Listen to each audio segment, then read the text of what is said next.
terus masjid, sholat subuh. Panjangan dia cukup halaman utama saja. Terus tanggal retrieval aksesnya diakses kapan itu juga terdata untuk referensi yang sumbernya online kan rata-rata sumbernya online nih. Nah, kalau yang Wijono 2007 ini online atau offline? 2016 Holiloh M Abdul ini online atau offline? Online. Hah? Online. Online berarti ini salah cara penulisannya. Kemudian citasi kakak kelas kamu ada nggak? Maksudnya? Ya harus ada citasi kakak kelas.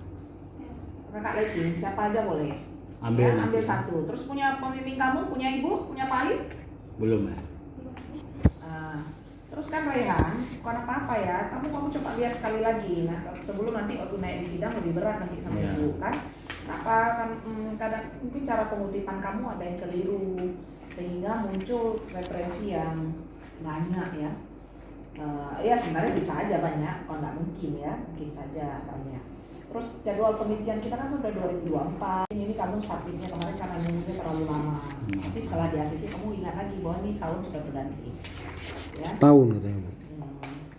Lalu kita lihat di sini di hasilnya. Hasilnya apa rumusan masalahnya? Rumusan masalah. Nah, Bagaimana komunikasi persuasi guru dalam membentuk karakter dan etika siswa. Selanjutnya ada yang kedua, apa saja hambatan komunikasi persuasi guru dalam membentuk karakter dan etika siswa. Ada dua.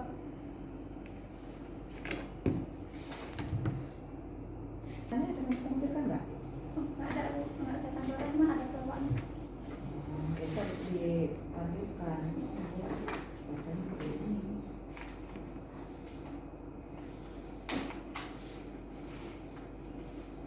Masa asing itu dimiringkan.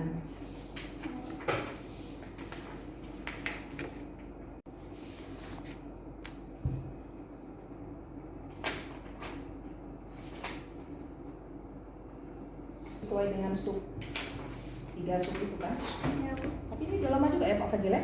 Lama dah. tapi Lama kan makanya saya lupa. Biasanya kan saya langsung connect. Oh ini tentang ini. Saya ingat lagi ya. Mana nih ya? Mana juga yang Ada setahun? Ada Bu, dari hasil seminar. proposal. Kok ternyata Pak? Wah semua semester Dari mulai haji ke rote aben tambah lom Menunggu menunggu jadwal menunggu. Iya. Itu kan lu ingat lu kesan baru Pak Lumio. Makanya sebenarnya harus mana ini dan minggu ke harus sidang Bandung sebenarnya mana anjir ya bayi ke Bandung nih ngabe. sidang Bu. Hah? Sidang skripsi yo alias seminarnya perbaiki aja langsung ya sidang. Mana kan kayak bayi semester. bayi berarti padu bayi. Walaupun setengah bayi tapi Hah? Yang tadi cinta aman, ini karena keteman. Baru nggak? Potongan berapa? 50%. setengah. Setengah. Karena Kenapa potongan? skripsi ya. Karena udah tinggal skripsi aja. Ya. Karena dan SKS Bu. Juta juga nggak mahal kok, 6 bulan. Kan pengen sih nak Bayar sekolah anak ibu. Kamu saja menyajut dia kan. tak bantu. Cepat bantu. Oh ibu nggak ingat lagi nih. Nanti kita jumpa di sidang aja. Ini loh. Nanti ibu akan baca lebih telaten lagi di sidang. Nah, kalau nggak di sidang nanti boleh jumpa Ibu Dwi. Ya. Scholar atas nama Bu Dwi. Dwi Fitri. Nengok penelitian Bu Dwi. Dia Google Scholar tuh nggak boleh nama-nama keren, nggak boleh Fajil, Muhammad Fajil keren, nggak boleh. Fajil Muhammad Fajil. Nah, Muhammad Fazil kan udah Langsung. masuk nengok situ kan ada penelitian itu. Tekan mana penelitian yang jurnal-jurnal itu, mana jurnal yang kayaknya boleh kita masukkan dalam penelitian kamu nih. Ambil, buka, kemudian ambil bagian dari jurnal itu dan jadikan dia referensi, masuk referensi ya. Tapi mendelehkan nanti diajari mendeleh lah. Atau tanya sama kawan bagaimana. Nanti publikasinya taruh di jurnal yang bersinta ya.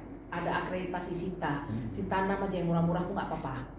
Nah, jadi nanti kamu carilah di sini ada jurnalis beberapa. itu bukan di urusan tanah. Ada seluruh Pak, si awal kan ya udah mutro aja ke perumahan di Prodi ini. Ada ihoi. Aduh dia itu kan yang lain. Di Pak Wadek dua. Nah, lepot Pak Bani biru yang pakai syawal pilihanannya. Mana Ya. membantu? Akan balik ke apa yang kita akses gitu. Ya. Oke. Terima kasih Bu Dwi Fitri dan Bapak Muhammad Ali, dan terima kasih kepada audien walaupun satu orang, dan sekali lagi kita akan jumpa di sidang nantinya. Nanti kamu perbaikan segera, nanti akan bisa direkomendasi untuk di halaman itu disetujui itu di ACC sidang. Baik, dengan demikian Dilanjutkan, Pak. hasil Dilanjutkan. mana punya. Itu tempat nak rupuk kalah. Oh, Pak Ali kalau baju nonton baju Hah? mana orang bongkalan atau baju? Yang baru? Yang baru Oh, yang mana? baru. Oh, ada. Oh, mana Bongkala. Iya. Baik. Itu Seminar Tapi hasil atas anu, nama berikut. Raihani dengan NIM 18024 0120 saya akan selesai. ya. Raihani nyutun benang. Kamu Ya. Nyutun benang. apa? Kamu lihat dulu daftar pustaka, masukkan citasi kami, terus lihat sekali lagi mana-mana kekurangan, nanti isi dan lupa. Karena ibu betul-betul mau koreksinya pun agak susah ibu, reloadnya udah lama kali. Usage and gratification itu juga antitesa sebenarnya. Usage and gratification itu antitesa dari teori Ballet Magic Theory, itu Jeremy.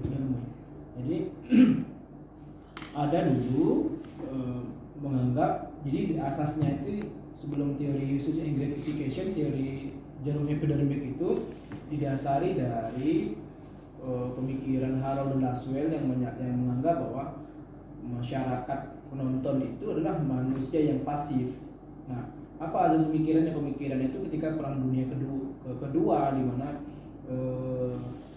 ketika penyerangan terhadap Polandia itu mereka mengasih selebaran dan timbullah rasa ketakutan, dan dianggap bahwa asumsinya itu ya ketika ada satu rangsangan maka orang merespon bahkan di bawah alam sadar. Jadi sehingga teori ketika orang disuntik terjadilah respon.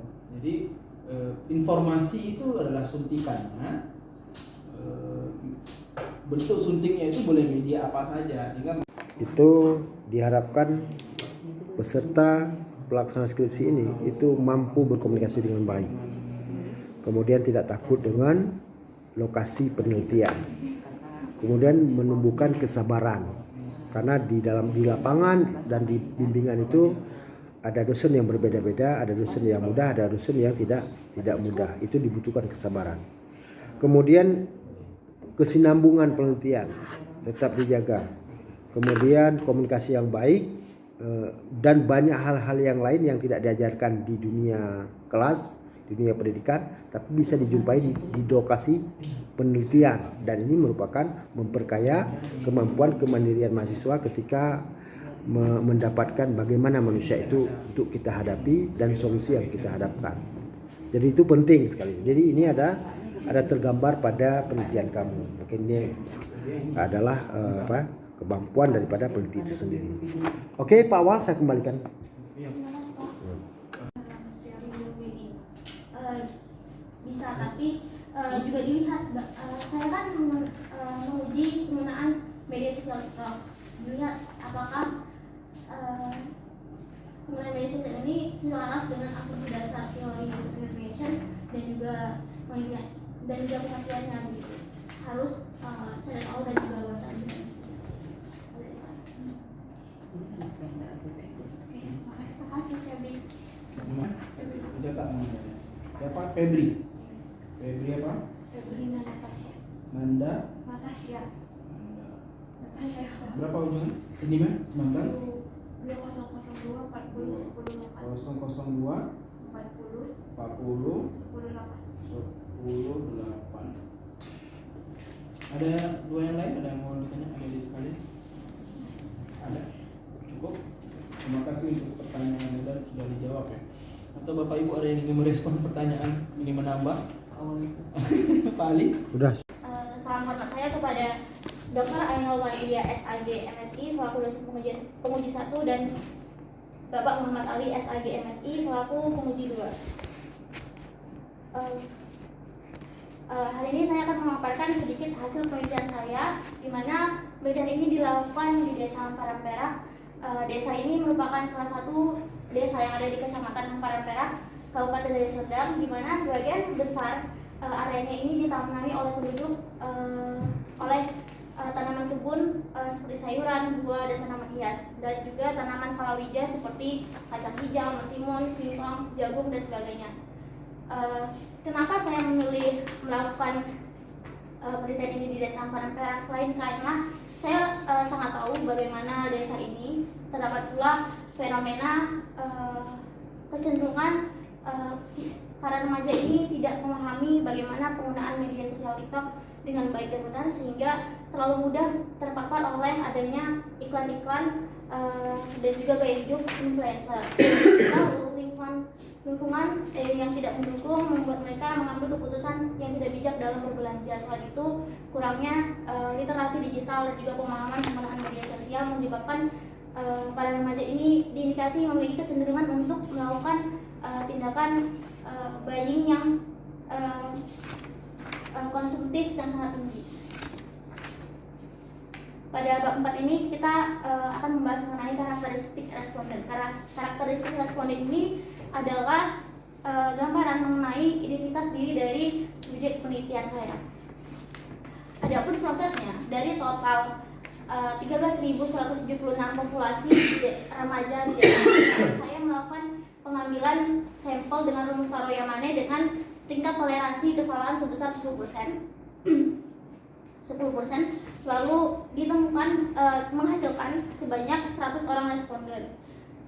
Yang selanjutnya dari total 100 orang responden ini akan dibagikan kuesioner menggunakan teknik random sampling, di mana setiap populasi memiliki kesempatan yang sama untuk menjadi bagian sebagai sampel. Dalam kuesioner itu sendiri terdapat tiga bagian, itu berisi pertanyaan karakteristik responden, pertanyaan identifikasi dan juga pernyataan penelitian.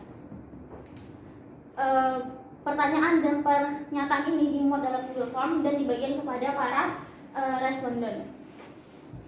Dapat dilihat karakteristik responden ini terbagi berdasarkan usia dan juga jenis kelamin. Sebanyak dari total 100 orang remaja, sebanyak 15 orang responden ini adalah para remaja berusia 12 tahun, 11 orang remaja berusia 13 tahun, 8 orang remaja berusia 14 tahun, 10 orang remaja berusia 15 tahun, 9 orang remaja berusia 16 tahun, 19 orang remaja berusia 17 tahun, dan 28 lainnya adalah para remaja berusia 18 tahun. Karakteristik responden berdasarkan jenis kelamin ini didapat sebanyak laki-laki 43 orang dan perempuan itu 57 orang. Adapun tahap pertanyaan identifikasi dalam kuesioner itu terdapat 6 butir. Yang pertama, pertanyaan apa sosial media yang paling sering digunakan oleh para remaja. 71% responden ini memilih TikTok sebagai media sosial yang paling sering digunakan. Lalu pertanyaan kedua itu berisi apakah responden memiliki dan menggunakan TikTok? Iya, 100% responden menjawab mereka memiliki dan menggunakan TikTok. Lalu berapa lama rata-rata durasi penggunaan media sosial TikTok dalam satu hari? Dari total 100 responden, 34% menyatakan bahwa mereka mengkonsumsi media sosial ini dengan rata-rata 4 sampai dengan 6 jam per harinya. Di pertanyaan keempat, berapa frekuensi pemesanan barang secara online atas dasar rekomendasi konten di media sosial? 34% responden memilih 0 sampai dengan 3 kali pemesanan, dan 21% lainnya memilih 4 sampai dengan 7 kali pemesanan. Pertanyaan kelima, berapa total rata-rata uang yang dihabiskan dalam satu kali pemesanan saat belanja online? 77% responden menyatakan uang yang dihabiskan dalam sekali pemesanan itu 0 sampai dengan 100 ribu rupiah. Dan pertanyaan terakhir, barang yang paling sering dibeli atas rekomendasi media sosial TikTok itu apa sih? Yaitu 65% responden itu memilih fashion. Hal-hal yang mencakup dalam fashion itu seperti baju ataupun aksesoris dan juga atribut-atribut lain yang dipakai di badan. Setelah melakukan penyebaran kuesioner dan mengumpulkan data, maka tahap selanjutnya adalah melakukan uji validitas. Uji validitas ini dilakukan untuk mengukur ketepatan antara instrumen penelitian. Yang digunakan adalah korelasi volume moment, di mana mengkorelasikan skor dari masing-masing item pertanyaan terhadap skor pernyataan yang didapat dalam instrumen, di mana hasil R hitung nantinya dibandingkan dengan R tabel dengan taraf signifikansi 10% atau 0,1 dengan jumlah responden 100. Maka derajat kebebasannya adalah DR sama dengan 98, yaitu 100 dikurang 2. Maka ditemukan nilai R tabel ini adalah sebesar 0,16. Mungkin dapat dilihat di lampiran 4. Adapun kriteria pengujiannya itu adalah jika R hitung lebih besar dari R tabel, maka butir pernyataan dinyatakan valid, dan jika R hitung lebih kecil daripada R tabel, maka butir pernyataan dinyatakan tidak valid. Berikut ini adalah tabel hasil uji validitas setiap pertanyaan. Dari pernyataan 1 sampai dengan 15 ini nilai koefisiensi korelasi R hitung itu lebih besar daripada R tabel, yang artinya hasil uji validitas variabel X ini dinyatakan valid. Begitu juga hasil uji validitas variabel Y, butir pernyataan 16 sampai dengan 30 ini lebih besar daripada R tabel, yang mana artinya pernyataan dinyatakan valid. Setelah melakukan uji validitas, saya melakukan uji realitas gunanya untuk mengetahui konsistensi kuesioner yang digunakan, yang merupakan indikator dari variabel. Teknik yang digunakan untuk uji reliabilitas ini adalah Cronbach Alpha dengan program aplikasi SPSS 25. Adapun kriterianya itu adalah jika Cronbach Alpha lebih besar dari 0,6, maka dapat dikatakan reliable, dan jika Cronbach Alpha lebih kecil dari 0,6, maka dapat dikatakan tidak reliable. Di sampingnya terdapat hasil uji reliabilitas data, di mana menunjukkan variabel penelitian X penggunaan media sosial TikTok sebesar 0,936 yang lebih besar daripada 0,6, maka dapat dikatakan variabel ini reliable.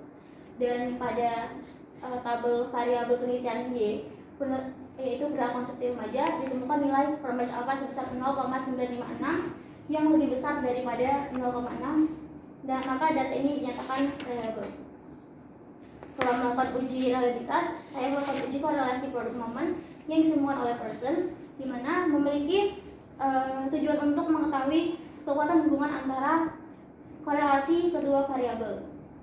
Koefisien korelasi product moment Pearson ini memiliki nilai berkisar antara -1, 0, dan 1. Jika nilai -1 artinya terdapat korelasi negatif yang sempurna. Nilai 0 berarti tidak ada korelasi sama sekali, dan nilai 1 memiliki arti bahwa terdapat korelasi positif yang sempurna. Hal ini menunjukkan bahwa nilai korelasi mendekati -1 atau 1, artinya semakin kuat hubungan antara dua variabel. Sebaliknya, jika nilai korelasi mendekati 0, maka hubungan antara dua variabel semakin lemah. Dari hasil uji ditemukan bahwa nilai koefisien korelasi yang didapat ini sebesar 0,83, yang artinya 0,83 ini paling mendekati nilai 1, maka terdapat hubungan antara dua variabel cukup kuat.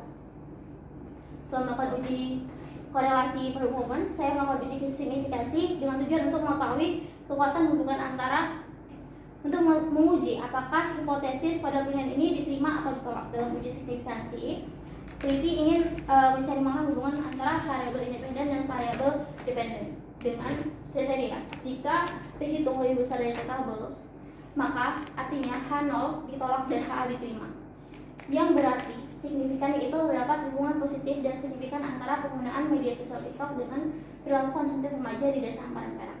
Lalu jika T hitung lebih kecil dari T tabel, berarti H0 diterima dan HA ditolak, yang mana tidak signifikan, yaitu tidak terdapat hubungan positif dan signifikan antara media sosial TikTok dengan perilaku konsumtif remaja di desa Hamparan Perak. Pengujian signifikansi ini menggunakan rumus T sama dengan R akar N dikurang 2 per akar 1 dikurang R2 yang menghasilkan nilai T sebesar 14,52. Kemudian nilai ini akan konsultasikan dengan taraf signifikansi 0,05 dengan derajat kebebasan dB kemudian N kurang 2, ditemukan bahwa N itu adalah 100 dikurang 2 maka 98, maka diperoleh T-tabel itu sebesar 1,66 yang ada di lampiran 4. Dapat disimpulkan bahwa hipotesis penelitian ini dinyatakan signifikan yang mana nilai T hitung itu lebih besar daripada T-tabel, yaitu sebesar 14,52 lebih besar daripada 1,66 yang berarti terdapat hubungan positif dan signifikan antara penggunaan media sosial TikTok dengan perilaku konsumtif remaja di Desa Hamparan Perak. Sebagai penutup, saya ingin mengulik kembali bahwa hasil uji korelasi perhubungan person ini telah dilakukan menyatakan bahwa terhadap hubungan positif yang kuat antara penggunaan media sosial TikTok dengan perilaku konsumtif remaja di Desa Hamparan Perak dengan nilai korelasi sebesar 0,83 dan lalu disimpulkan dari pengujian hipotesis terdapat hubungan yang signifikan dengan nilai T hitung yang lebih besar daripada nilai T-tabel yang berarti HA diterima dan H0 ditolak, yang artinya terdapat hubungan antara penggunaan media sosial TikTok dengan perilaku konsumtif remaja di Desa Hamparan Perak. Hal ini menunjukkan bahwa perlunya pemahaman yang lebih baik tentang penggunaan media sosial TikTok dan dampaknya pada perilaku konsumtif remaja. Adapun saran yang ingin saya sampaikan untuk para remaja yaitu penting untuk meningkatkan kemampuan pengendalian diri serta kemampuan memisahkan antara kebutuhan primer dan juga keinginan. Ini akan membantu para remaja untuk menghindari pengeluaran berlebihan untuk hal yang kurang berguna serta tidak terbentuknya perilaku konsumtif. Lalu saya juga ingin menyampaikan pada peneliti selanjutnya, apabila ingin melaksanakan penelitian dengan menggunakan masalah yang sama, maka dapat menambahkan kategori penelitian secara spesifik pada skala yang belum ada dalam penelitian ini, serta dapat menganalisis variabel-variabel lain yang dapat mempengaruhi perilaku konsumtif seperti motivasi kepribadian ataupun pola asuh orang tua. Baik, sekian presentasi saya kembalikan kepada Pak Awal. Terima kasih. Saya tanya dulu juga. Cukup informatif ya. Tapi karena kuantitatif jadi kalau berbicara angka ini kan agak sedikit butuh dilihat, bukan cerita tapi angka ya. Tapi ada yang menarik tadi memang rata-rata orang di Desa Hamparan Perak ini menggunakan Instagram, Shopee itu media sosial itu sampai 4-6 jam. Ini memang berkorelasi dengan temuan terakhir orang Indonesia itu adalah orang yang paling tinggi penggunaan media sosial di seluruh dunia. Rata-rata orang Indonesia itu menggunakan media sosial per hari itu 6 jam. Yang paling rendah itu adalah Jepang. Jepang itu 1,6 jam per hari. Itu kalau Indonesia itu tertinggi. Rilisnya itu di nggak salah saya 2 minggu yang lalu lah. Ini 6 jam ya. 4-6 jam. Ada yang lebih dari 6 jam, Eliza? Ada Pak. Ada.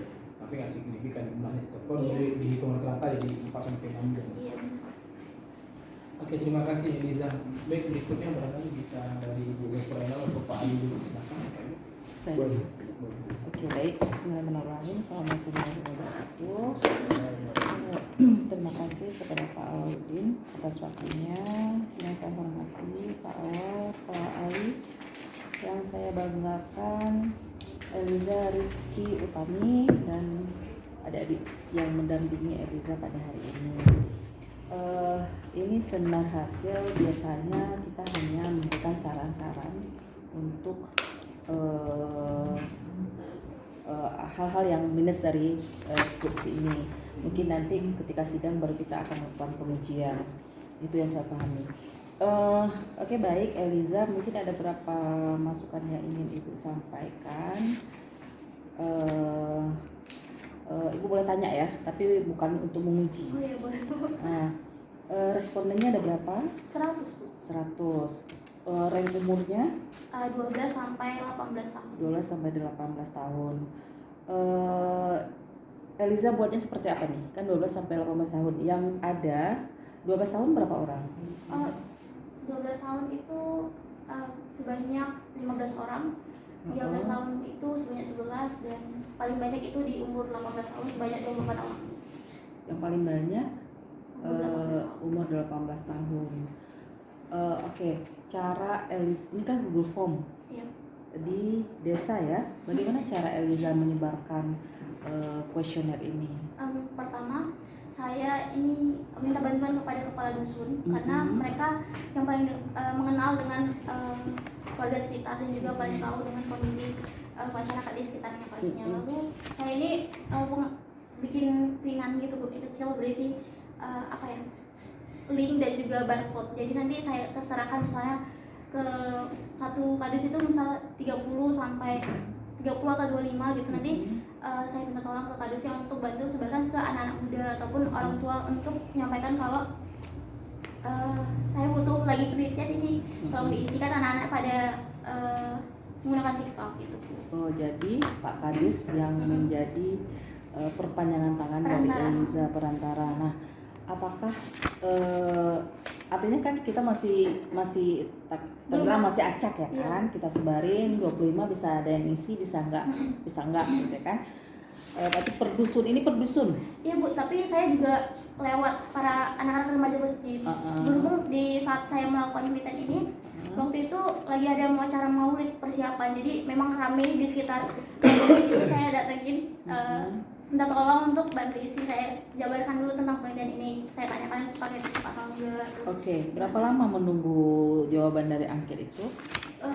Saya penyebarannya itu 5 hari atau 1 minggu, tapi itu untuk sampai saat itu 1 minggu setelahnya, Bu, karena kan kita nggak bisa dari lewat grup gitu ya, Bu. Jadi memang satu-satu paling yang bisa saya minta tolong tuh adik saya kan masih umur 18 tahun dan dia sekolahnya tuh di SMA 1 Hamparan Perak. Jadi teman-teman dia tuh masih sekitar desa, minta tolong ke dia untuk bagian ke teman-temannya. Dan juga saya minta tolong ke sepupu saya yang masih SMP. Jadi memang range umurnya itu kan berbeda. Lalu saya bilang ke dia, tanya boleh nggak kalau misalnya datang ke sekolah minta tolong ke guru, karena saya takut ini kurang respondennya, Bu. Jadi saya minta tolong ke guru. Dia kan sekolah di desa Hamparan Perak, minta tolong datang, saya sampaikan ke kepala sekolahnya untuk izin boleh nggak ya Pak, guru-guru di sini untuk membantu menyebarkan kuesioner kepada murid-murid Bapak di sekolah ini gitu. Jadi ada total 5 guru yang membantu menyebarkan, Bu. Lalu saya juga diberi kesempatan oleh kepala sekolahnya untuk masuk ke salah satu kelas untuk minta tolong saya jabarkanlah tentang penelitian ini juga. Tapi nggak perlu surat penelitian juga, Bu, karena tidak meneliti tentang sekolahnya. Oke. Terus apakah anak-anak sekolah itu semuanya dari Hamparan Perak?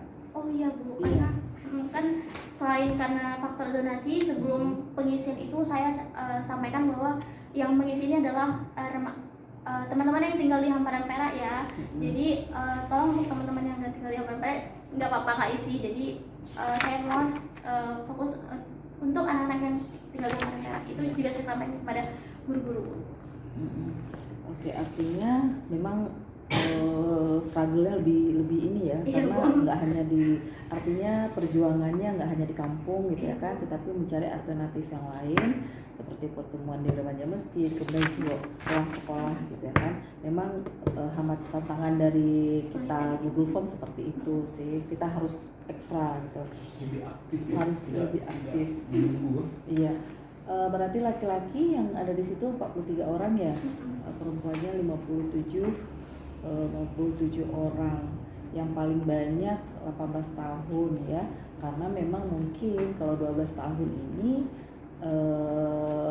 tingkat penggunaan mereka ini TikTok, berarti TikTok ini media sosial TikTok dalam periode konsumsi remaja di TikTok Shop-nya bukan ya?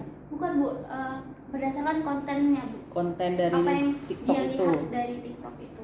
Jadi platform belanjanya itu bebas, mungkin dia bisa belanja di TikTok Shop ataupun juga Shopee, tapi dia atas dasar melihat TikTok dan konten-konten itu jadi berpikir kok menarik ya barang-barang ini gitu, bisa langsung baca ataupun Ya meskipun bukan pakai e-commerce itu ya, artinya TikTok Shop mungkin sekarang sudah masuk pada e-commerce juga barangkali ya.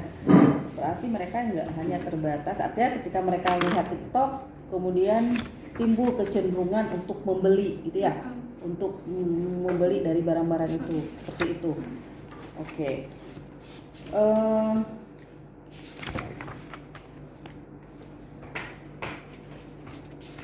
Pak, ini Ibu sambil perlembar aja ya.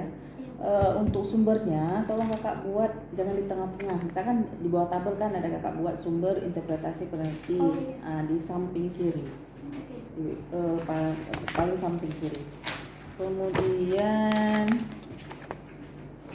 nah tolong diperhatikan juga, lihat jarak antara subjudul dengan kalimat sebelumnya. Berikutnya juga ini untuk tabel jadwal penelitian, kalau bisa dibuat dalam satu spasi saja ya Kak, jangan terlalu panjang. Kemudian usahakan kalau bisa disesuaikan tabel itu jangan terpotong, artinya dalam satu lembar. Ya diusahakan. Kalau memang nggak bisa, dibuat lembaran berikutnya saja. Kecuali memang banyak berlembar-lembar tabelnya itu, mungkin kita jadikan satu lembar kan. Jadi kalau memang bisa dia di suite dalam satu lembar, jangan terpotong. Kalau memang nggak bisa, berarti buat lembaran berikutnya saja. Jangan dipaksa pada lembaran yang sama. Kemudian ini nanti kalau udah cetak, kalau udah ready, diwarnai saja tabel-tabel ini. Kan ada kayak apa nih? Ini apa namanya? Bulatan-bulatan ini kan susah nih, yang mana hijau, yang mana biru, yang mana ungu Ya, kan? sebenarnya berwarna, tapi itu saya Iya, nanti kalau udah jadi, kalau udah ACC cetak, dibuat berwarna semua untuk dosen dan untuk perpustakaan, karena susah bagi pembaca untuk melihat yang mana nih yang dimaksud dengan misalnya setuju, tidak setuju, dan sangat setuju. Nah, kemudian penjelasan di bawah tabel, tolong kakak usahakan jangan menggunakan kata kesimpulan dulu. Ya, kesimpulan hanya ada di bab 5. Artinya misal ini Bu baca hampir setiap penjelasan dari di bawah tabel kakak dapat disimpulkan gitu ya kan. Kakak buat aja dapat dijelaskan, dapat dimaknai, dapat dijabarkan, dapat dideskripsikan atau apalah nama lain. Yang penting jangan kata kesimpulan.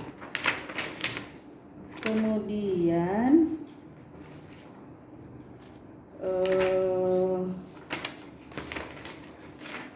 tepo-tepo diperhatikan ya Kak. Masih banyak tepo-teponya. Berikutnya nggak terlalu banyak sih. Nah, berikutnya ini di halaman 93 kakak jelasin. Kemudian angka-angka ini jangan dibol aja Kak, karena kan nggak ada di dalam buku panduan setiap angka hasil temuan penelitian itu harus dibol kan. Nah, nggak usah dibol. Di halaman 93 sebesar 0,83 yang berarti terdapat koefisien korelasi positif antara variabel, yaitu penggunaan media sosial TikTok dengan perilaku konsumtif di desa hamparan Perak. Positif artinya di situ kalau positif itu maknanya apa? dijelaskan. Maknanya apa? Berarti adanya hubungan ya kan? Nah kakak jelasin itu aja gitu. Atau kakak tambahin aja yang dapat diartikan bahwa ternyata ada hubungan positif antara penggunaan media sosial dengan bla bla bla bla bla bla itu ya. Oke, berikutnya. Nah, kemudian kan kakak menjelaskan teorinya kan user and gratification, ya kan? Memang sekarang ini terjadi perdebatan ini tidak layak karena terlalu tidak update gitu ya kan, terhadap teori ini. Kemudian di pembahasan, ibu lihat ini kan menguji teori Kak. Nah, kalau kuanti kan teori yang diuji. Nah, kenapa di pembahasan kakak tidak menjelaskan uses and gratification itu dikaitkan dengan temuan kakak gitu? Kurang lengkap ya Bu ini. Penjabarannya ya kan, cuma kakak jelasin bahwa hubungan semuanya tentang hasil temuan. Sedangkan teori itu tidak menjadi penjelasan yang seharusnya ada karena kita menguji teori. Nah, seharusnya lebih banyak penjabarannya mengaitkan hasil temuan dengan teori yang kakak gunakan. Itu poin yang paling penting di situ. Nah, poin yang paling penting di situ, jabarkan itu atau kaitkan itu. Kemudian tolong di daftar pusaka juga dilihat siapa duluan V dengan U gitu ya. Lalu Kak lihat lagi. Nah, kemudian berikutnya adalah pernyataan interval. Itu maksudnya apa ya Kak?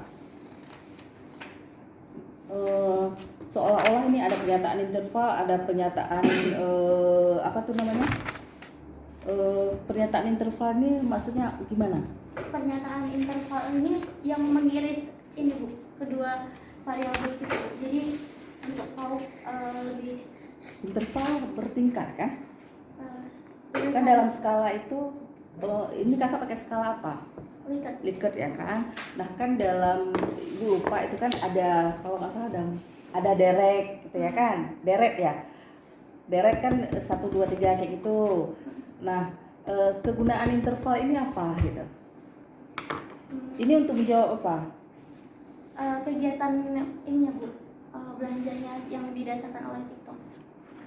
Karakteristik ya. Karakteristiknya sebenarnya gak jauh berbeda dengan pertanyaan yang untuk variabel X dan variabel Y, cuman pertanyaan interval ini yang lebih mengiris antara variabel X ini digabungkan Bu, jadi dapat tahu jawaban-jawabannya lebih jauh Bu. Bagaimana pendapat dari Saya merasa puas terhadap keputusan membeli. Ketika ada kepuasan itu kan bukannya karena ada sesuatu hal yang menyebabkan mereka puas, bukannya itu masuk ke variabel Y. Iya Bu, makanya itu mereka mengiris antara kepuasan berbelanja dengan apa yang mereka konsumsi di TikTok gitu Bu.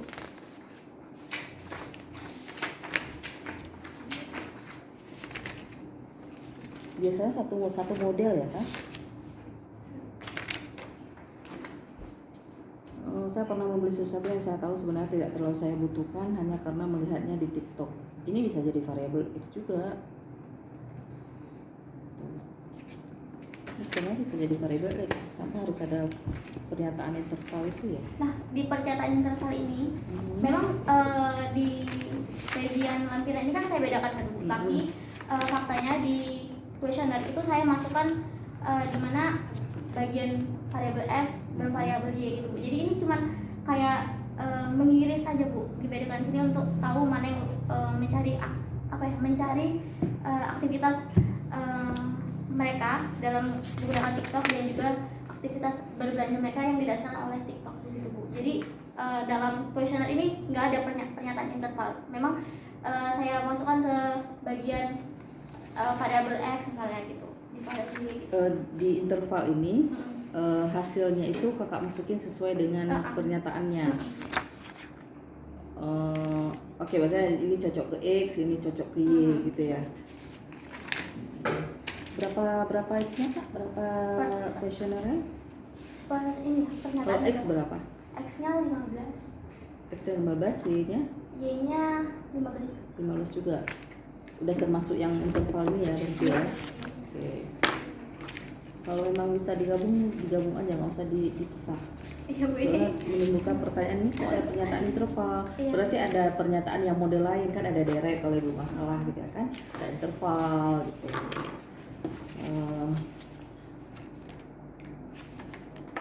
Oke, saya kembalikan ke Pak Awang.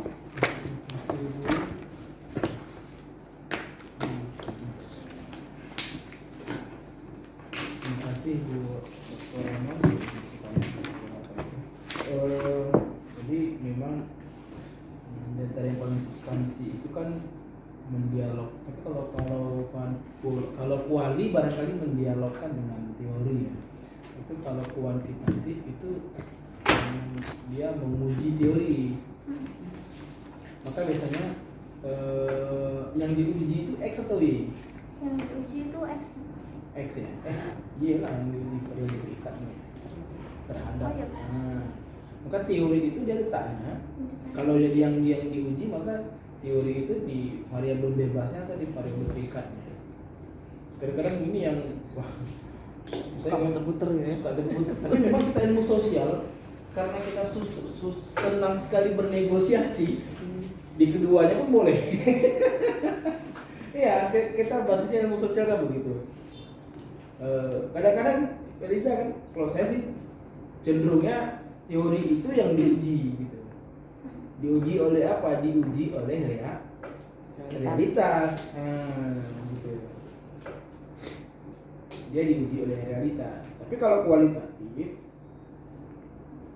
itu dia menjelaskan realita, artinya mendialogkan dengan, maka saya sah saja kalau kualitas itu tanpa teori, karena dia bukan bagian yang diuji gitu saya gitu.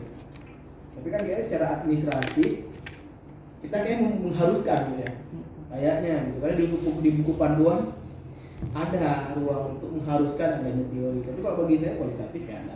Tapi kalau kuanti wajib. Berarti kalau teori itu menguji realitas atau realitas menguji teori?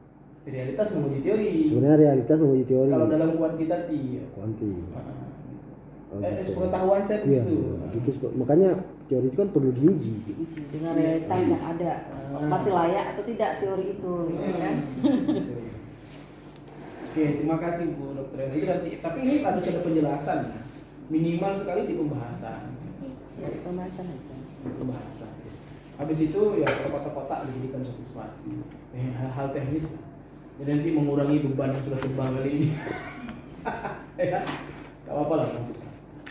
Ini kalau dijadikan jurnal ini bisa beberapa. Makanya setiap kualitatif saya tetap mewajibkan mahasiswa membuat pertanyaan-pertanyaan yang sifatnya bukan di X, bukan di Y, tapi pertanyaan-pertanyaan umum yang memiliki keterkaitan. Wajib saya itu kan. Karena ada korelasi gitu. Oh, kenapa mereka sangat konsumtif? Karena 6 jam per hari. Gimana nggak konsumtif? 6 jam. Sampai 6 jam mereka duduk di medsos. Artinya kalau seandainya hidup ini, kan hidup kita kan 24 jam. 6 jam digunakan untuk tidur, 6 jam digunakan untuk bermedsos, sisanya yang produktif cuma 6 jam. Ya kan 6 jam. Kalau 6 jam itu di sekolah, artinya memang hidup kita ini sekolah, medsos sama tidur. Sepertiga dari kehidupan kita untuk tidur, sepertiganya lagi untuk artinya 2 dari 3 itu untuk hal-hal yang nggak kita sadari. Tragis sekali dari kehidupan.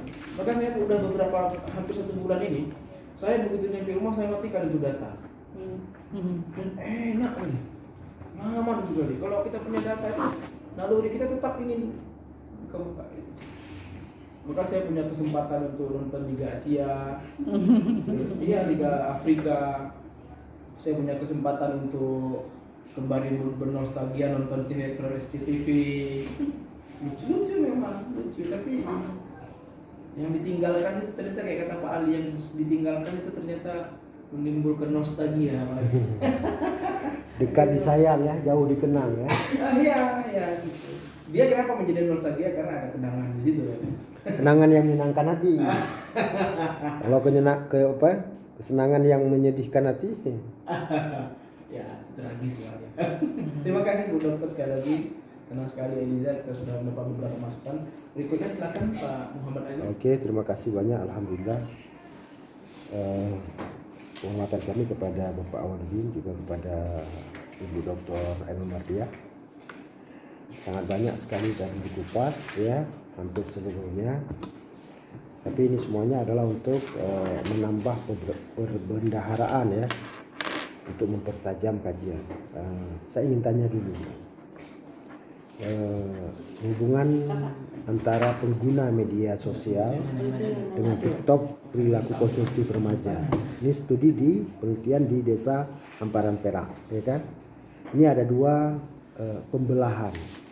Ada variabel X, ada variabel Y. Bisa dipisah yang mana variabel X, yang mana variabel Y? Variabel X-nya itu penggunaan media sosial TikTok, dan variabel Y-nya ini perilaku konsumtif remaja, Pak. Oke. Ada keterkaitan antara keduanya? Ada, Pak. Dilihat dari durasi penggunaan dan aktivitas belanja yang meningkat, yang terindikasi dari lamanya konsumsi media sosial TikTok itu sendiri, Pak. Oke. Apakah Anda merasa senang ketika melakukan penelitian ini? Senang, Pak, karena Kenapa? ketika melakukan penelitian ini ada banyak hal baru yang saya alami. Contohnya seperti pada proses penyebaran kuesioner, saya banyak berinteraksi dengan para remaja di desa dan juga para kadus-kadus, begitu Pak. Dan saya juga ke sekolah, jadi itu yang sangat menarik dalam proses pemilihan ini. Itu desa asing atau desa yang dikenal? Desa yang dikenal, kebetulan saya tinggal di desa tersebut. Oh gitu, berarti desa yang dikenal ya.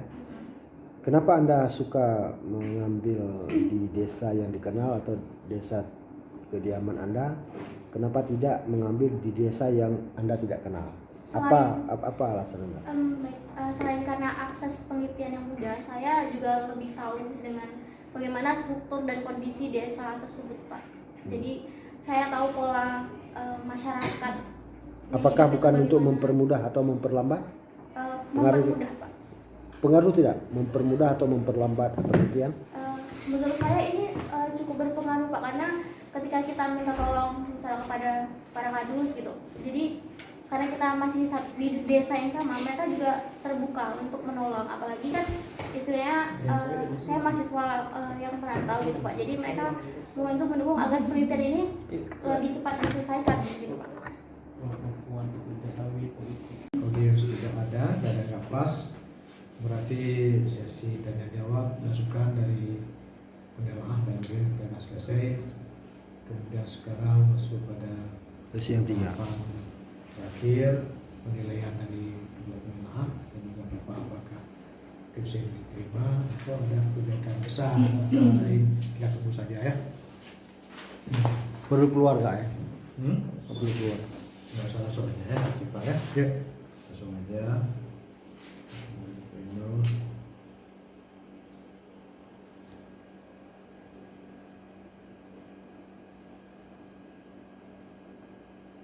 Kita masuk-masukkan dari barusan ya. Oke, baik.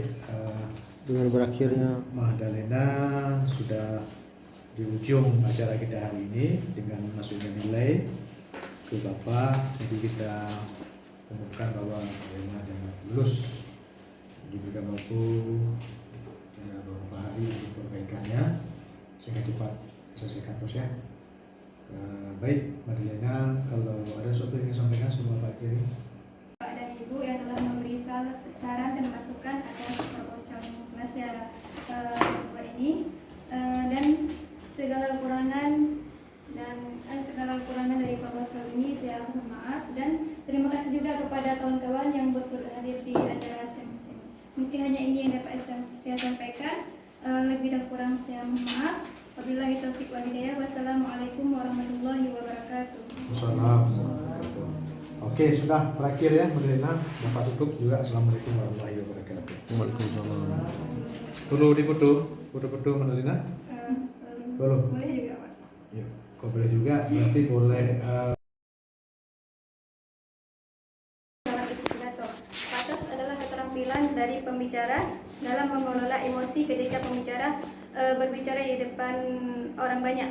Dari hasil penelitian yang dilakukan peneliti menyangkut patos di atas, bahwasanya guru yang menampingi kegiatan muhadharah selalu menekankan pada santri bahwasanya sebagai seorang pembawa pidato kita harus mempertimbangkan keseimbangan dan kesempurnaan emosi budaya berbicara kita saat berpidato di depan. Pilihlah topik pembicaraan yang mampu membawa suasana pendengar ke dalam topik yang kita bicarakan agar pendengar merespon baik apa yang kita sampaikan.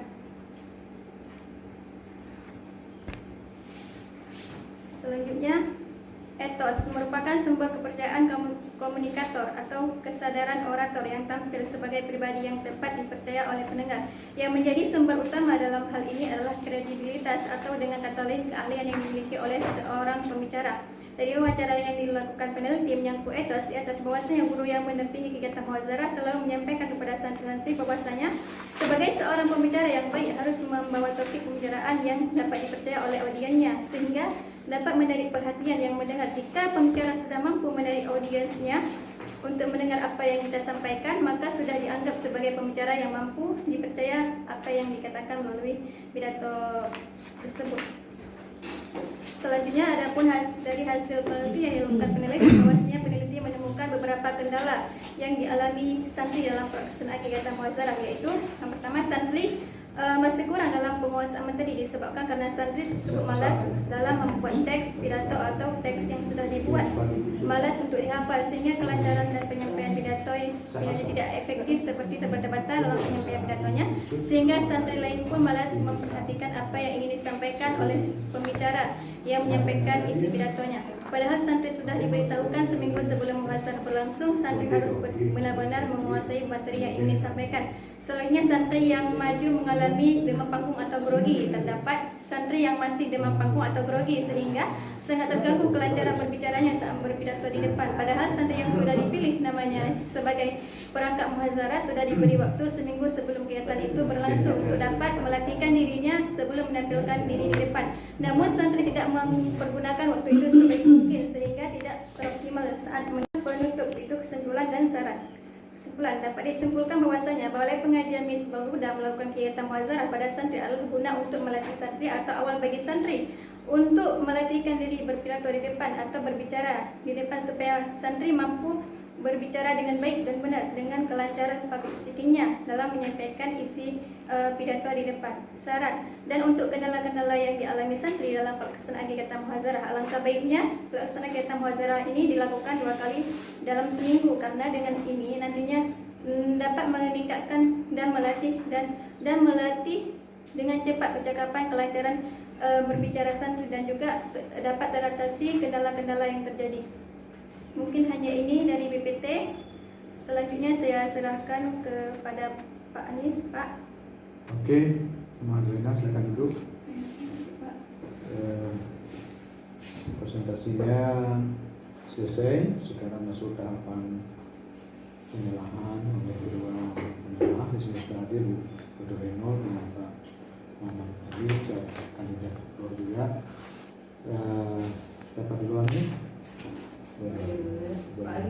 Tidak mengajukan pertanyaan, hanya memberikan masukan-masukan saja.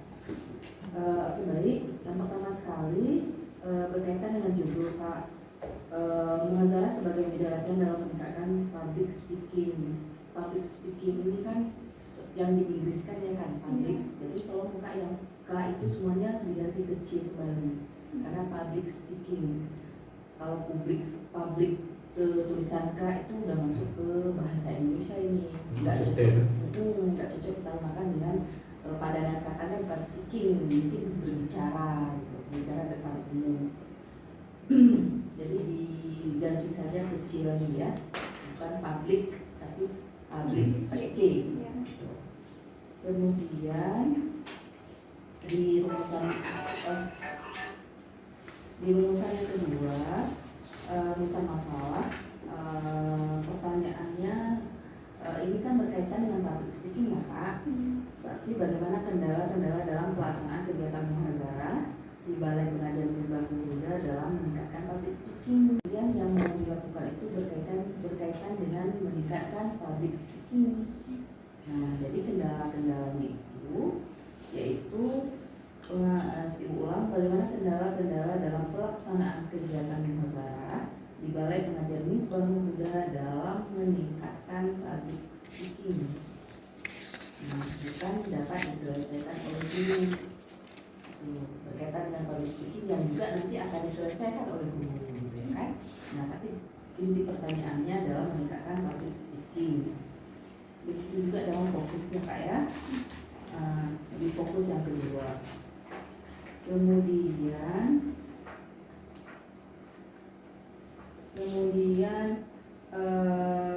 di kerangka berpikir kan Kak, ini kenapa terpotong muhazarah, kemudian dilakukan oleh santri melalui public speaking. Di situ ada pilihannya logos, pathos, ethos, kemudian kendala muhazarah, kemudian guru. Ini kok sepertinya masing-masing gitu kalau dilihat.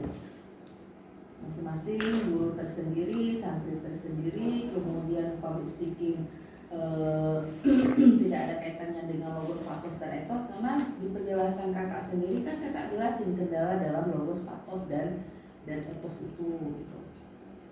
Nanti tolong dikonstruksi kembali ya penangkap berpikirnya ya. Kemudian informan kakak siapa saja? Informan ada 7. Yaitu yang pertama pimpinan Pimpinan apa Pak maksudnya? pimpinan balai, Tunku Mursyidin Ahmad, Ustazah Munawwarah, Ustazah Nurmala, santri Niswatul Husna, Muhammad Adani, Nabila, Bia Zahra, itu ada di Oke. Ini Ustazah Munawwarah ini memang ustazah yang memegang ya, apa namanya pelajaran muhazarah ya? yang mendampingi, yang selalu mendampingi Mendampingi gimana? Mendampingi di setiap kegiatan muhazarah. setiap kegiatan muhazarah. Ya. Beliau sebagai petugas langsung gitu ya. Oke. Kalau Ustazah Nurmala Sama juga. sama. Berapa orang ustazah dan ustaz di situ? 4, semuanya 4. Semuanya 4. Ya. Tunku Mursyidin sebagai ustaz juga. Ya. Oke, Ustazah Munawwarah dan Ustazah Nurmala. Satu lagi siapa? Satu lagi enggak mendampingi proses Kegiatan ya. ini di balai pengajian ini rutin ya? Ya, rutin dilaksanakan. Anak-anak ya maksudnya ya? Ya, Di kampung. ya di kampung. Mengajinya kapan? Ngajinya Mhm. malam. Jadi untuk muhazarah ini kapan? Setiap malam Jumat. Setiap malam Jumat. Oke. Berarti anak-anak diberikan jadwal untuk presentasi atau public speaking pada setiap malam Jumat. Ya. Topik-topiknya itu gimana? Topik, Topik yang mau mereka pidato pada waktu itu menyangkut sebelah dari sendiri. cari sendiri. Oke. Kakak ada masukan di sini, masukin yang ditanya tadi. Oh, kegiatan ini dilakukan pada malam Jumat dengan topik-topik sesuai dengan keinginan dari siswa-siswinya, santrinya ya. Kemudian di jadwal kegiatan penelitian ada satu lagi kegiatan penting yang kita lakukan pada hari ini yang tidak kita masukkan. Ada nggak? Iya. Oke, yang kegiatan hari ini kan nggak kakak masukkan kan sebagai hasil. Kemudian diupdate ya Kak. Ini Juli 2023 udah lama kali masa sidang Kak 2023. Sekarang ada 2024. Nggak ada hitung mundur ya nggak? Ya, tolong diupdate ya. Ya, meskipun ini mungkin proposalnya, tapi kakak belum update ini. Ya. Jadi tolong diupdate. Itu nanti di print warna ya. Kalau udah jadi ya, nanti di print warna saja jadi orang bisa melihat. Nah, kemudian sumber bukan di tengah posisinya, sumber profil Balai Misbahul Huda 2023. Jadi tulisan sumber itu bukan di tengah-tengah, tapi di samping. Nih, sumber nih. Rata-rata gula semua kakak buatnya di tengah. Tapi ini geser ke sini. Di samping kiri ya, samping kiri kita. Jangan di tengah. Kemudian ibu lihat. Kenapa nih ada pengulangan lagi? Deskripsi informan penelitian. Kenapa ada pengulangan lagi di bab 4? Di bab itu udah ada kan? Sudah. Nah, jadi berkaitan dengan informan semuanya kakak masukin di bab 3. Karena kita bukan kuantitatif. Kalau kuantitatif perlu deskripsi responden. Kalau kita nggak perlu. Jadi semua hal-hal yang berkaitan dengan informan itu tolong dimasukkan, profil informan tolong dimasukkan di bab 3. Deskriptif tentang informan itu sebenarnya dalam kualitatif itu tidak begitu penting dibandingkan dengan kuantitatif. Jadi semuanya informan itu adanya di bab 3 metodologi. Nah, kemudian tolong kakak perhatikan banyak sekali tepo-tepo, ya kan? Banyak sekali. Kemudian ibu juga sering membaca setelah kakak menyampaikan statement dari misalnya Tunku Mursyidin Ahmad juga menambahkan, kakak buatkan kutipan langsungnya kan.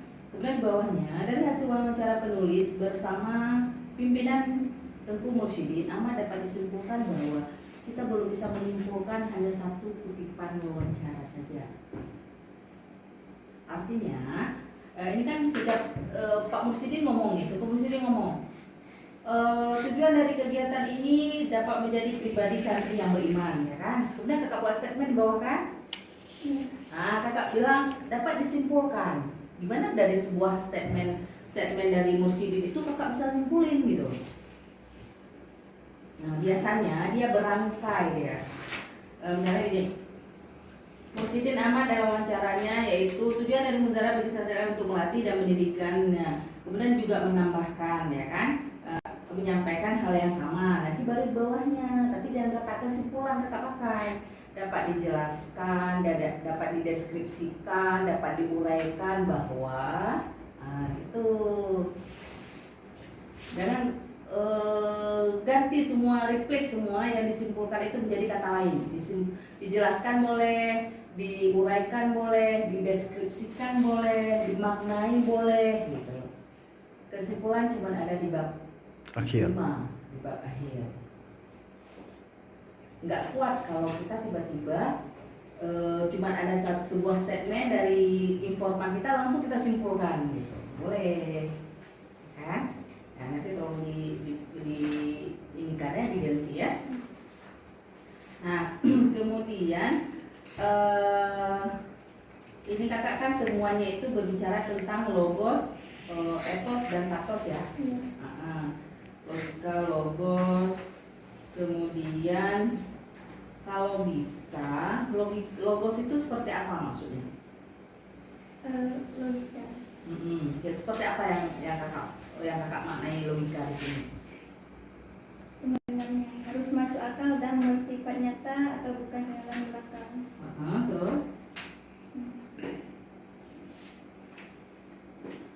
Terus apa yang dilakukan di sini? Apa yang dilakukan oleh guru kaitan dengan ini?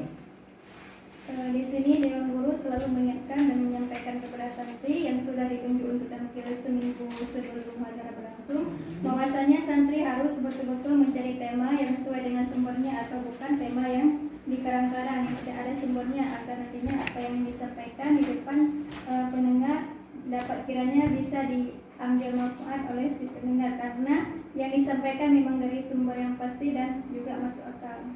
Oke, berarti logos itu berkaitan dengan apa yang disampaikan oleh guru, bahwa dalam membuat sebuah itu mengarang namanya, dalam membuat sebuah konsep pidato harus sesuai dengan logika gitu ya kan, nggak boleh asal-asal gitu ya kan. Berarti itu dilakukan oleh upaya yang dilakukan. Yang mau ibu sampaikan adalah karena ini berkaitan dengan logos, tolong kakak buat kutipannya jangan hanya 2 ya kan. Ini cuma dari Pak Mursyidin, terus satu lagi dari Ustazah Nurmala ya kan. Logos berhubungan dengan argumen secara logika, apa yang disampaikan mungkin masuk akal. Bagaimana dengan argumennya kakak jelasin, kemudian bagaimana ketika berbicara kepada pendengar harus masuk akal, bersifat nyata dan bermakna belakang. Soalnya ini kakak kumpulin semua ya. Kalau bisa kutipannya ditambah kak, kutipannya ditambah atau wawancaranya ditambah berkaitan dengan logos ini. Nah misalnya Ustazah Nurmala, oke, cuma 3 ya. Dari ibu satu lagi sama Ustazah apa? Di sini yang di logos dua saja. Iya. Ustazah satu lagi? Sama jawabannya Bu. Makanya Teliti ini loh, logos, etos dan patos itu, ya kan? Berbicara tentang public speaking. Masa logosnya cuma 2 kutipan kita bisa menemukan sebuah hasil penelitian? Nah, kemudian begitu juga dengan patos dan etos itu sendiri. jadi kok jawabannya sama-sama kita harus tulis juga kan? Tulis juga, tapi semuanya pertanyaannya berkaitan dengan logos ini. Nah, ada berapa pertanyaan tentang logos di penelitian kakak? Nggak ada ya daftar pertanyaannya? Ada di belakang. Di belakang. Ini deskripsi 78. Apa itu muazarah daripada? Kok tanya apa itu muazarah? Kamu uji nih kayak debat semalam aja. Kamu uji. Kemudian apa tujuan dari kegiatan diakui oleh apa hasil seperti ulang kok nggak ada pertanyaan yang berkaitan dengan logos itu Pak?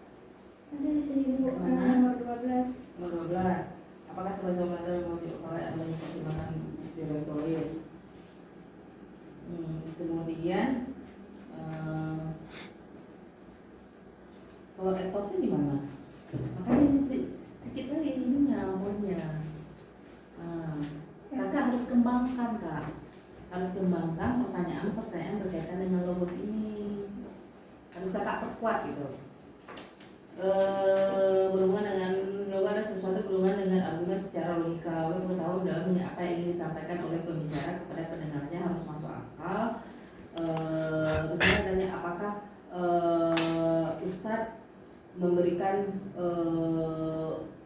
semacam penjelasan kepada anak-anak kepada santri untuk membuat konsep pidato yang misalnya yang sesuai dengan kondisi sekarang gitu misalnya gitu ya kan. Bukan khayalan belaka, pokoknya berkaitan dengan logos ini Kak. Karena sebenarnya temuan yang kakak untuk meningkatkan public speaking itu ya kan. Ini sedangkan kutipan wawancaranya cuma 2, kemudian ini malah di patos 1 cuma, ya kan? Kemudian kredibilitas atau berkaitan dengan etos, ini yang agak lumayan. Nah, jadi tolong ditambahkan di yang pertama ya, logos, etos, dan mungkin kalau patos oke lah gitu. Mungkin pertanyaan-pertanyaan kemarin yang sempat kakak nggak masukin di sini di hasil penelitian kakak masukin lagi. Kemudian berkaitan dengan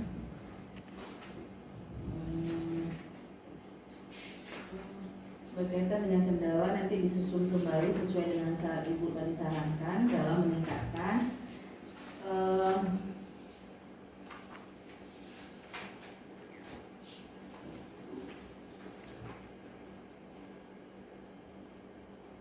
kalau bisa kendala itu berkaitan juga dengan logos ini Kak. Misalnya anak-anak jawab berkaitan dengan logos. Iya memang guru menyarankan kami untuk membuat konsep pidato ya kan. Nah kemudian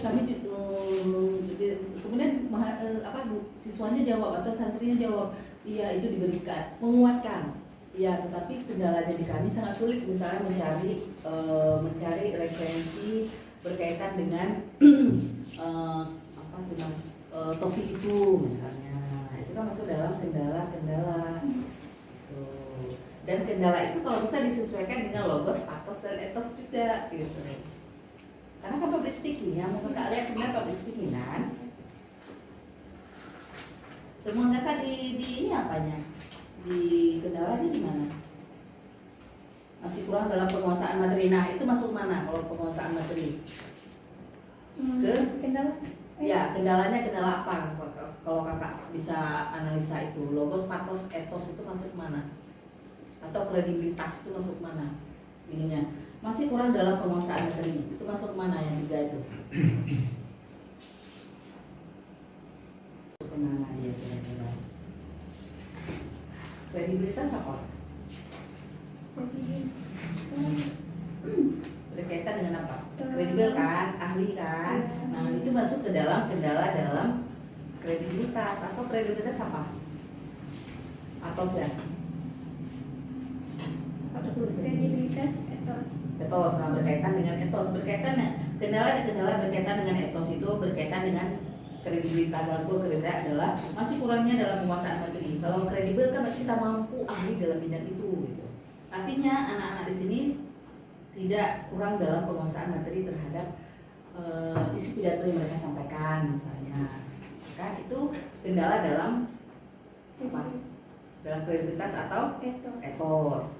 Kemudian ini yang kedua, santri yang maju mengalami demam panggung atau grogi itu masuk ke mana? Kendala apa? Ketika demam, tidak menguasai panggung gitu kan, masuk ke mana? susah lah memilahnya logos, patos, dan etos.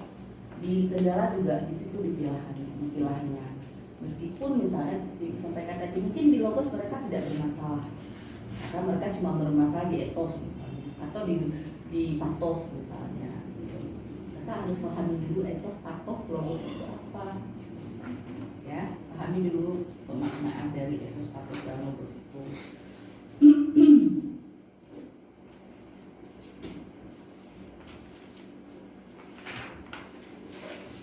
Oke.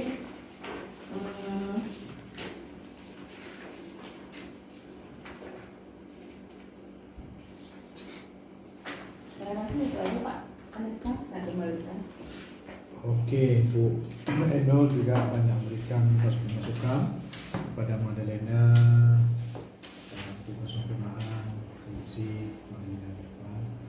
Kita anggap selesai dari mana. Dari audiens ada yang ingin sampaikan, silakan. Apa yang pas? Nggak ada dari audiens. Audiens juga ada dan nggak pas. Berarti sesi tanya jawab masukan dari penjamaah dan sudah selesai. Kemudian sekarang masuk pada Sesi yang 3. terakhir, penilaian dari kedua penjamaah dan juga apakah skripsi yang diterima atau ada perbedaan besar atau lain. Kita tunggu saja ya. Perlu keluar nggak ya? Perlu keluar. Nggak usah langsung aja ya, cepat ya. Ya, langsung aja.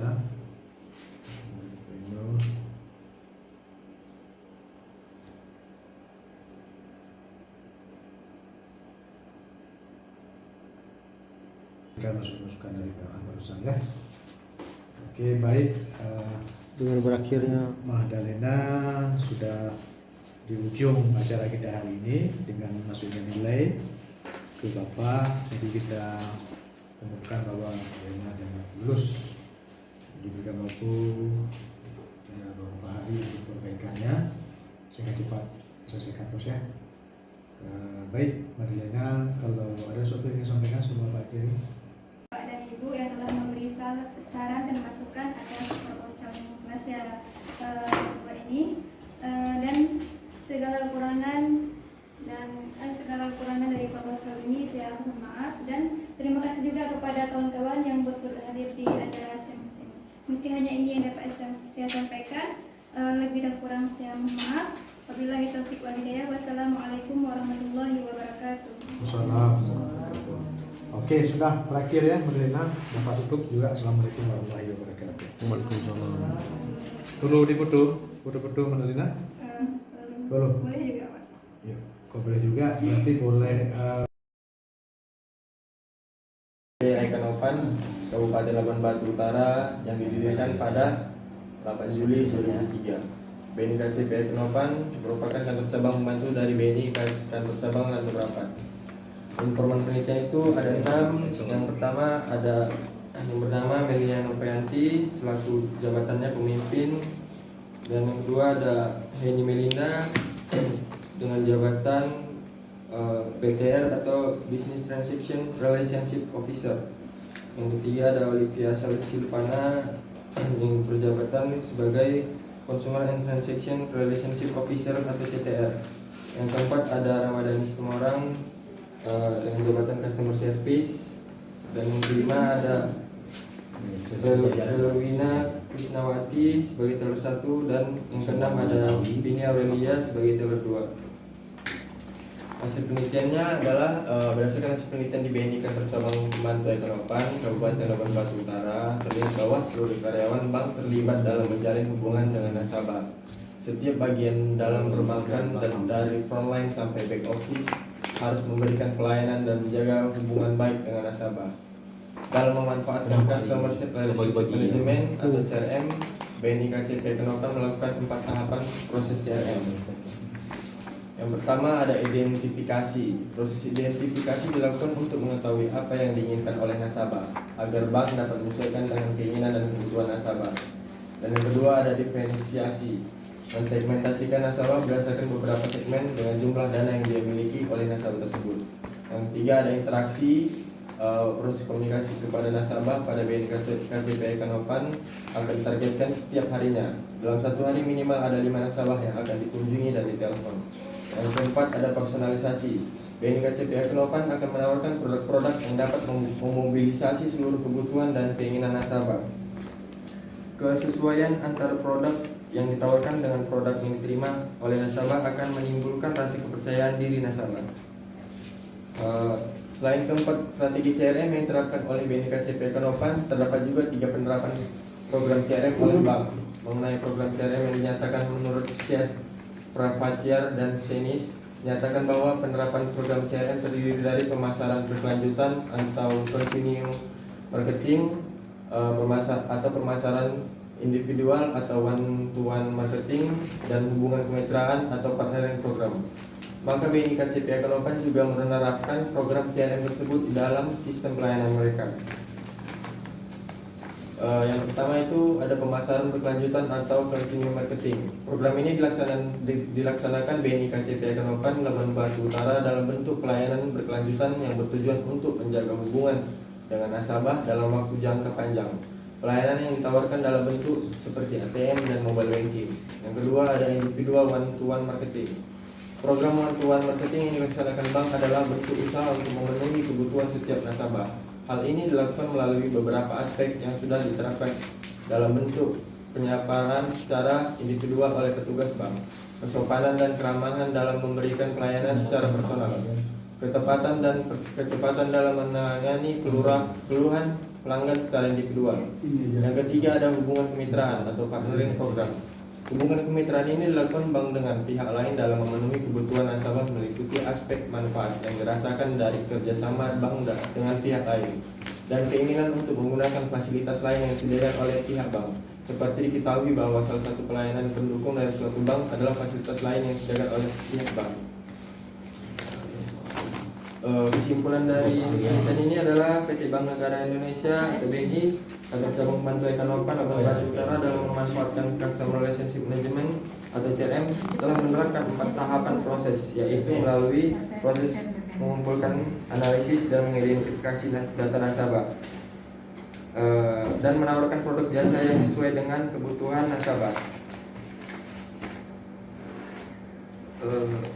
Termasuk dalam kategori yang cukup baik. Hal tersebut mengindikasikan bahwa BNI telah cukup baik melakukan pemberian pelayanan yang berkelanjutan untuk meningkatkan nasabah atau continue marketing. Pendekatan secara individual berdasarkan pemenuhan kebutuhan dan keinginan nasabah atau one-to-one marketing, serta hubungan kerjasama bank dengan lembaga-lembaga dan perusahaan lain dalam mengikat nasabah. Di luar ini produk bank atau partnering program. Saran dari saya untuk membangun loyalitas nasabah, PT Bank Negara Indonesia atau cabang pembantu Kanopan Labuan Batu Utara perlu mengadakan interaksi yang rutin kepada nasabah dengan hubungan yang saling memberikan manfaat dan keuntungan bagi kedua belah pihak, yaitu nasabah dan pihak bank. Selain itu, bank juga perlu memberikan pelayanan kepada nasabah secara perorangan dengan layanan yang cepat, memuaskan, serta tanggap terhadap keluhan yang dialami oleh nasabah. Bank memaksimalkan penggunaan telepon, SMS, email, dan alat komunikasi lain yang sifatnya personal untuk dapat selalu melakukan komunikasi dengan nasabah. Demikian presentasi saya. Terima kasih. Assalamualaikum warahmatullahi wabarakatuh. Saya kembalikan kepada Ibu Aina. Kamu udah buat ini pasti manual buatnya lagi Mandeli, isi manual namanya. Memudahkan kamu lagi di daftar pusaka, kamu tidak perlu lagi nulis-nulis ini, tinggal copy paste bibliografi aja dikeluarkan semua nih. Apa yang kamu maksud? Berurut dia abjad. Ya. Nah, sekarang masuk ke Google Scholar dan cek apa penelitian kami ini yang cocok untuk jadi salah satu referensi yang kamu bisa masukkan. Ya. Silakan tangan-tangannya. Waktu perbaikan 3 minggu. Setelah itu berarti kalau nggak selesai masuk nggak penjara. datang, kalau nggak datang ya selamat. Mulai dari nol Pertamina. Kamu tuh. Pertamina. Oh, Pertamina. Pertamina mulai dari nol. Oh gitu, yang benar ya, bagus. Bukan dari Marina. bukan dari tadi ya, Saya kalau dari tanya sama orang keliru itu, Pak dari nol Pak ya? Enggak, saya di rumah. Saya bilang dari nol, saya dari rumah.